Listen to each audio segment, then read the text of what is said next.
নমস্কার। যাদের মেষ রাশি তাদের সুনামের সহিত অগ্রগতির মাস ফেব্রুয়ারি 2026। এই মাসটি আপনাদের জীবনে কোন কোন বিষয়ে সুনাম বৃদ্ধি করতে চলেছে, জীবনে চলার পথে গতিপথটি কি রকম রাখা উচিত হবে, কি করবেন আর কি করবেন না, এই মাসে কি ঘটনা ঘটবে আপনার জীবনে, তার সমস্ত ব্যাখ্যা এবং পার্ট টু পার্ট বিভাগগুলো নিয়ে অবশ্যই আজকে আলোকপাত করব ফেব্রুয়ারি 2026-এর জন্য। জানতে হলে অনুগ্রহপূর্বক থাকুন আমার সাথে। সুতরাং পরবর্তী প্রোগ্রামগুলোকে অতি সহজে পাবার জন্য আমার চ্যানেলটিকে সাবস্ক্রাইব করুন এবং পাশে থাকা বেল আইকনটি অবশ্যই প্রেস করবেন। আসুন তাহলে শুরু করা যাক আজকের মূল আলোচ্য পর্বে। আমি মূলত গোচরকালীন গ্রহ অবস্থানকে কেন্দ্র করে আলোকপাত করব। এটি আমি সার্বিক আলোকপাত করব, ব্যক্তিগত কাউকে উদ্দেশ্য করে নয়। সেই পরিপ্রেক্ষিতে মেষ রাশির অধিপতি মঙ্গল দশম ভাবে থাকবে। কোথায়? তুঙ্গ ক্ষেত্রে রুচক যোগ করে দশম ভাবে থাকবে আপনাদের পঞ্চমপতি রবি, কিন্তু হাফ অফ দ্য মান্থ ফেব্রুয়ারি মাঝামাঝি সময় রবি আপনাদের একাদশে চলে আসবে।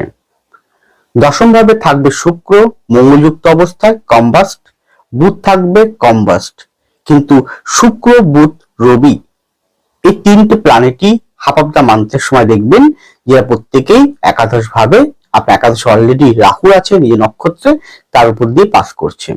দ্বাদশে থাকবে শনি নিজের নক্ষত্রে অবস্থান করবে। তৃতীয় থাকবে বক্রী অবস্থায় বৃহস্পতি, আর পঞ্চমে থাকবে কেতু। এই পরিপ্রেক্ষিতে যে ধরনের বিষয়গুলো উঠে আসবে তা সম্পূর্ণ সার্বিক সকলের উদ্দেশ্যে আলোকপাত করব, ব্যক্তিগত কাউকে উদ্দেশ্য করে নয়। প্রথমেই আসুন আপনাদের মন মানসিকতা। দেখুন, মাসটি অত্যন্ত শুভ একাধারে বলা যেতেই পারে, কিন্তু বিশেষ কয়েকটা জায়গায় আপনাকে অবশ্যই সচেতন থাকতে হবে, সংশোধন করতে হবে। আপনার অধিপতি তুঙ্গক্ষেত্রে থাকার ফলে ডিসিপ্লিনের জায়গায়, কর্মঠোর জায়গায় এবং কেন্দ্রভাবে থাকার ফলে আপনার মধ্যে কিন্তু বিগত দিনের তুলনায় এগিয়ে যাওয়ার মতন শক্তি, এগিয়ে যাওয়ার মতন সাহসিকতা, এগিয়ে যাওয়ার মতন লড়াকু, পরিশ্রম, অধ্যাবসার প্রতি নজর অবশ্যই কিন্তু দেবে, দিচ্ছে, অলরেডি দেবে।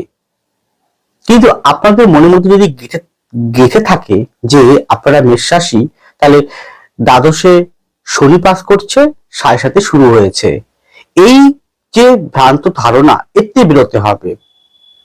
কারণ এই ধারণাটি আপনার অন্তঃস্থলে কোথাও না কোথাও আপনাকে তীরের মতো বিদ্ধ করবে, ভয় ভীতি নেগেটিভিটি গুলোকে ছড়িয়ে দেবে। সেখান থেকে কিন্তু বেরোতে হবে। হ্যাঁ, আপনার অধিপতি যেহেতু মকরের ঘরে আছে রবিযুক্ত অবস্থায়, সেখান থেকে আপনাকে দৃষ্টি করবে।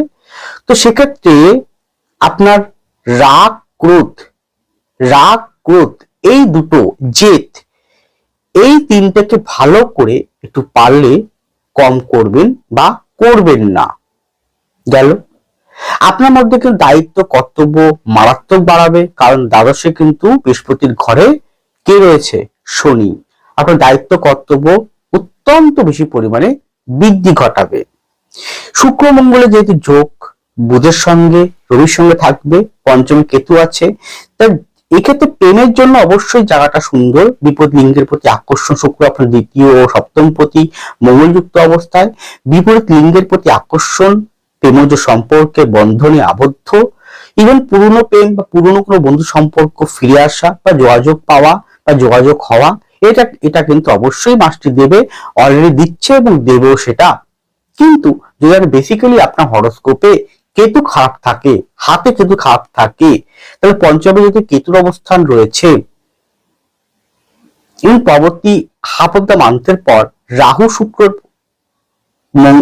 শুক্র বুধের উপর দিয়ে পাস করবে। তো তো সেক্ষেত্রে প্রেম প্রীতির ক্ষেত্রে তৃতীয় কোনো ব্যক্তির প্রবেশের কারণে বা সন্দেহবাতিকতা খুঁতখুঁতের কারণে প্রেমজ ক্ষেত্রে কিন্তু গন্ডগোল হতে পারে বা অশান্তি হতে পারে। আর আপনার ইগো, আপনার রাগ ক্রোধটাকে যদি নিয়ন্ত্রণ না করতে পারে, যে সুমধুর প্রেমটা এই মাসে বা আপনারা বর্তমান সময় পাবেন, সেটা কিন্তু টিকাতে পারবেন না, গন্ডগোলের মধ্য দিয়ে আপনাকে যেতে হবে। তাহলে কি হবে, মানসিক ভাবে আপনি, কারণ প্রেম প্রীতি একটা সফট মাইন্ড, অত্যন্ত মনের দিক থেকে প্রচন্ড পরিমাণে ইমোশনালি ভাবে ওটাকে দেখে, তাই ইমোশনাল ভাবে কোন রকম ভাবে বেশি করে একটা মানে প্রেমের দিকটা পুরোপুরি ঝুঁকে যাওয়া, পড়াশোনার থেকে অন্য কিছুর প্রতি বেশি পরিমাণে আকৃষ্ট হওয়া, তা কিন্তু করবেন না।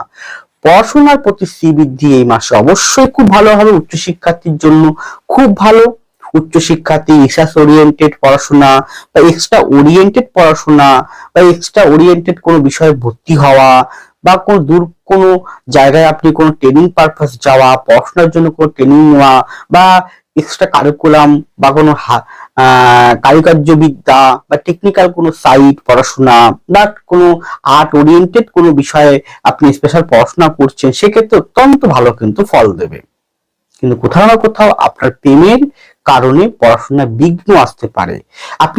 আপনি মেষের রাশি হতে পারে, লগ্ন হতে পারে, আপনার সন্তানের মেষ রাশি বা লগ্ন আপনি প্রোগ্রামটি দেখছেন, তাহলে আপনার সন্তান যদি প্রেম প্রীতি সংক্রান্ত ক্ষেত্রে জড়িয়ে থাকে, তাহলে কিন্তু সেই ক্ষেত্রে কিন্তু যদি এই বিষয়গুলো দেখা যায়, তাহলে কিন্তু সমস্যা হবে। এরপরে যখন দেখবেন বুধের রাহুর সঙ্গে শুক্র রাহুর সঙ্গে যুক্ত থাকবে, তখন ভুল সঙ্গ দোষে দুষ্ট হয়ে কোনো সমস্যায় পড়তে পারে বা কারো দ্বারা পরিচিত হয়ে ভুল জায়গায় বা ভুল পদক্ষেপ নিতে পারে।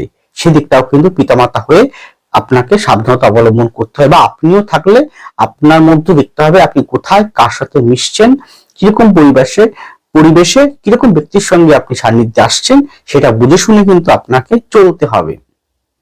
যাই হোক, এখানে আপনার তৃতীয় বৃহস্পতি আছে, অত্যন্ত ভালো, আপনার অগ্রগতির ক্ষেত্রে একটা শুভ প্রসন্ন ভাব দিচ্ছে।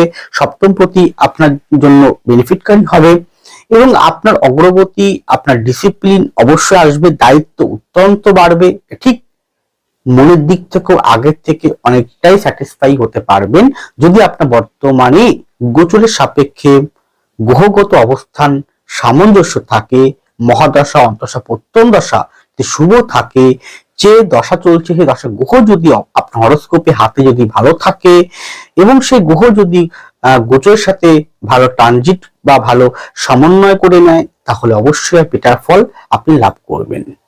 তাহলে চিন্তার কোনো কারণ নেই, সাংসারিক থেকে মুক্ত হন, নিজেকে সুমুক্ত ভাবে এগিয়ে নিয়ে নিজেকে অক্ষের প্রতি নিক্ষেপ করে, তীরবিদ্ধের মতো নিক্ষেপ করে এগিয়ে চলুন।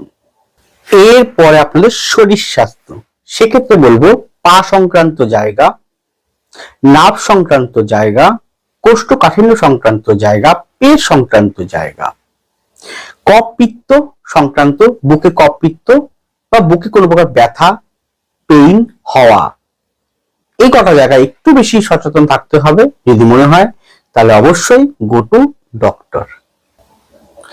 এরপরে আপনাদের সাংসারিক বা বৈবাহিক জীবন, সেক্ষেত্রে বলতে পারি যে যারা মেষ রাশির জাতক জাতিকা রয়েছেন, বিবাহের জন্য সম্বন্ধ দেখছেন, কথাবার্তা বলছেন, তারা অবশ্যই অগ্রগতি আছে।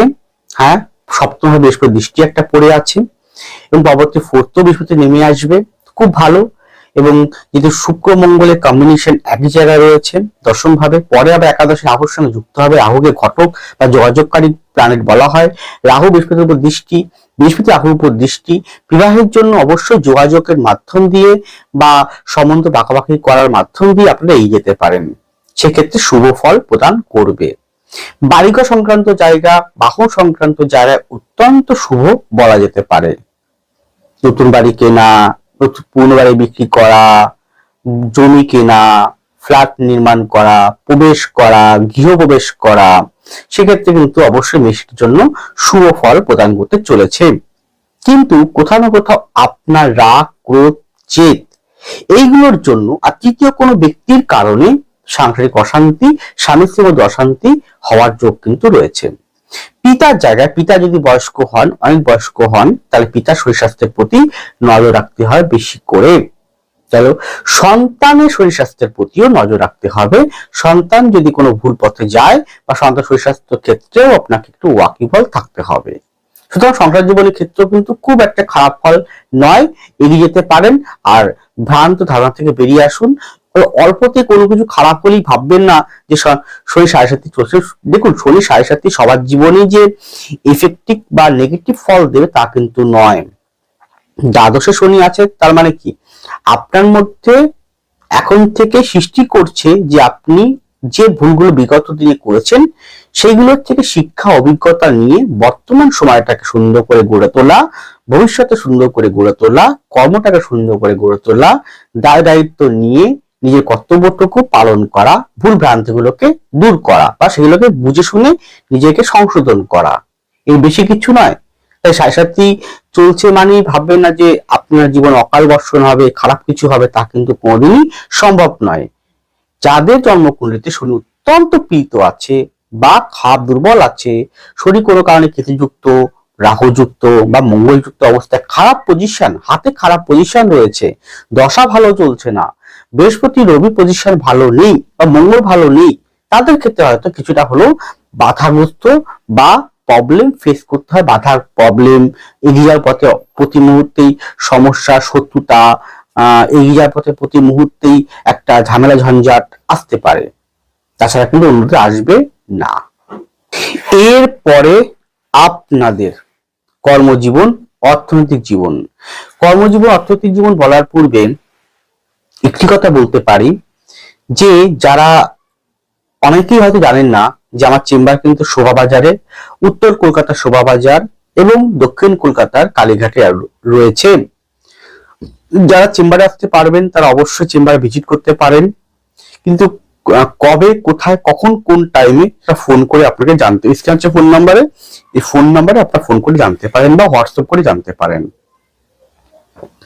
এছাড়া অনলাইন বাই ফোন কনসালটেন্সি আমি অ্যাভেলেবেল রয়েছে, সেখানেও যোগাযোগ করতে পারেন যদি ব্যক্তিগতভাবে কনসালটেন্সি নিতে চান বা কি করবেন কি করবেন না তার একটা পথ পেতে চান। যাই হোক, তো মূল বিষয় আসি। কর্মক্ষেত্রের মধ্যে প্রথম বলবো অর্থনৈতিক বিষয়ে। দেখুন, অর্থনৈতিক জায়গাটা কিন্তু অত্যন্ত ভালো শ্রীবৃদ্ধি শো করছেন, বিশেষ করে হঠাৎ অর্থ প্রাপ্তি শো করছে। তার মানে এটা নয় যে লটারি, লটারি অনেকে পেতে পারে, কিন্তু তাদের গ্রহ অবস্থান সেরকম থাকতে হবে জন্মকুণ্ডলিতে, তারাই লটারি পাবে, না অন্য কিন্তু পাবে না।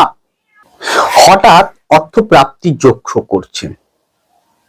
সে হঠাৎ অর্থ প্রাপ্তি হতে পারে আপনার স্যালারি বৃদ্ধি, আটকে থাকা কোনো টাকা, অনেকদিন টাকা দিচ্ছে না, সে আপনার কর্ম, চাকরি হতে পারে, ব্যবসা হতে পারে, পাচ্ছেন না, পেয়ে গেলেন, বা কোনো টাকা জমানো ছিল হঠাৎ সেটা ম্যাচুরেট হয়ে গেছে, পাওয়ার যোগ এসে গেল, বা আপনার একটা জমি বাড়ি বিক্রি করে সেখান থেকে কিছু অর্থ আপনি পেলেন, বা আপনি ব্যবসায় ইনভেস্ট করেছেন, লাভবান হলেন। অর্থ কিন্তু এই মাসে আপনাকে বেশ ভালো পরিমাণে দেবে হাফ অফ দ্য মান্থ পর্যন্ত। কিন্তু হাফ অফ দ্য মান্থের পর অর্থের কিন্তু ব্যয় প্রচন্ড বেড়ে যাবে, যখন দ্বিতীয় পতি সপ্তম পতি শুক্র যখন রাহুর উপর দিয়ে পাস করবে, তৃতীয় ও ষষ্ঠ পতি যখন রাহুর উপর দিয়ে পাস করবে, পঞ্চম পতি যখন রাহুর উপর দিয়ে পাস করবে, অর্থ ব্যয় কিন্তু বাড়বে, প্রচন্ড অর্থের ব্যয় বাড়বে। অর্থ আসলেও অর্থ ব্যয় কিন্তু ঠেকাতে পারবেন না। গেল। ব্যবসায়িক ক্ষেত্রে অত্যন্ত ভালো হবে, যারা কোলাবোরেশনে ব্যবসা করছেন বা পার্টনারশিপ ব্যবসা করছেন, অংশীদার ব্যবসা করছেন, খুব ভালো। স্বামী স্ত্রী মিলে ব্যবসা করছেন, ভাই বোন মিলে ব্যবসা করছেন, পার্টনারশিপ ব্যবসা করছেন, খুব ভালো।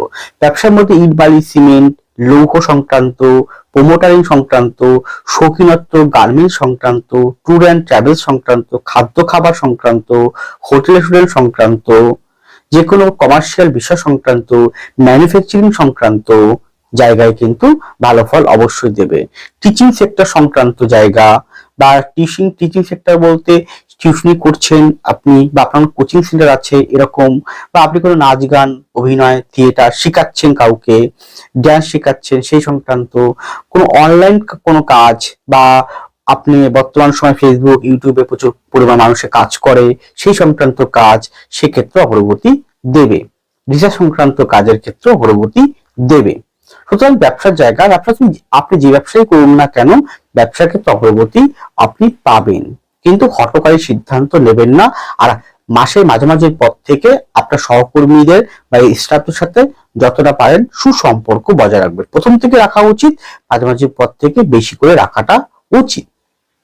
চাকরি ক্ষেত্রে আপনার যে কোনো পুলিশ, মিলিটারি, বিএসএফ, আর্মি এই ক্যাটাগরি, প্রশাসনিক দপ্তর ক্যাটাগরি, প্রমোশন ভিত্তিক ক্যাটাগরি, প্রমোশন হয়ে যাওয়া বা র্যাঙ্কিং হওয়া বা হঠাৎ ট্রান্সফার হয়ে যাওয়া, এরকম, বা আপনার মনের মতন জায়গায় ট্রান্সফার চাইছিলেন, সেটা পারমিট বা সেটা পাস হয়ে যাওয়া, বা আপনি জয়েন করা অন্য ক্ষেত্রে, সেটাও বেশ আছে। বিদেশে যাওয়ার জন্য উপযুক্ত সময় পাবেন, বিদেশ সুযোগ পাবেন, যোগাযোগ পাবেন, বেশ কর্মক্ষেত্রেও উন্নতি গ্রোথ আছে।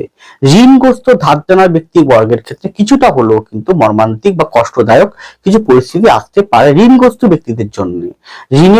আপনি যে টাকাটা পাবেন বেশিরভাগটা দেখা গেল ঋণের জন্যই ব্যয় হয়ে গেল, সঞ্চয় আর থাকলো না, এরকম পরিস্থিতি কিন্তু আসতে পারে। সবজি বা কাঁচামাল এই সংক্রান্ত রিলেটেড জায়গা, মেডিকেল রিপ্রেজেন্টেটিভ, মেডিকেল সংক্রান্ত ঔষধ সংক্রান্ত জায়গার ক্ষেত্রে বেশ ভালো। গ্রহরত্ন বিক্রি করছেন, গ্রহরত্ন বা গার্মেন্টস বা যে কোনো প্রকার সখীর ইমিটেশন এই রকম, বা গ্রহরত্ন হতে পারে আমাদের মতন যে বিভিন্ন রকম ভাবে আপনারা জুয়েলারি আছে, সোনা দোকান আছে, কারিগরি আছে, সূক্ষ্ম কারিগরি, যে সোনার কাজ করছেন, ডিজাইনিং করছেন, সে সমস্ত ব্যক্তিবর্গের ক্ষেত্রেও উন্নতির একটা বাতাবরণ আপনি এই মাসে অলরেডি এটা কিন্তু জানুয়ারির হাফ অফ দ্য মান্থ থেকে শুরু করে দিয়েছে, এবং জানুয়ারির 20-22 তারিখের পর থেকে আরো বেশি করে দেবে, 17-18 তারিখের পর থেকে আরো বেশি করে দেবে। ফেব্রুয়ারির মিডল পয়েন্ট পর্যন্ত আপনার অগ্রগতি, বা ফেব্রুয়ারি মাসটাতে পুরোটাই রয়েছে, কিন্তু হাফ অফ দ্য মান্থের পর কোনো হঠকারী সিদ্ধান্ত বা কোথাও ইনভেস্ট করা, যারা আপনার শেয়ারে মার্কেটে ইনভেস্ট করছেন, শেয়ারে হতে পারে, কোনো ক্রিপ্টোকারেন্সি হতে পারে, যেরকম ধরনের টাকা পয়সা লেনদেনের ক্ষেত্রে, সেক্ষেত্রে কিন্তু একটু বুঝে শুনে টাকাটা ইনভেস্ট করবেন, তাছাড়া কিন্তু সমস্যা আর অন্য কোথাও নেই। যাই হোক, এটা আমি সার্বিক আলোকপাত করলাম, ব্যক্তিগত সকল উদ্দেশ্যে আলোকপাত করলাম, কাউকে উদ্দেশ্য করে নয়। আর এটি শুধুমাত্র গোচরকে ভিত্তি করে আলোকপাত করেছি। ব্যক্তিগত হরোস্কোপে অনেক ডিফারেন্স থাকে, অনেক পার্থক্য থাকে, সবার যে এরকম মিলবে তা কিন্তু কোনোদিন সম্ভব নয়, সবাই যে একই রকম ফল পাবে তাও কোনোদিন সম্ভব নয়। তাই ব্যক্তিগতভাবে যদি কনসালটেন্সি পেতে চান, তাহলে অবশ্যই আপনারা যোগাযোগ করতে পারেন। ভালো থাকুন, সুস্থ থাকুন, এগিয়ে চলুন। নমস্কার, জয় মা তারা।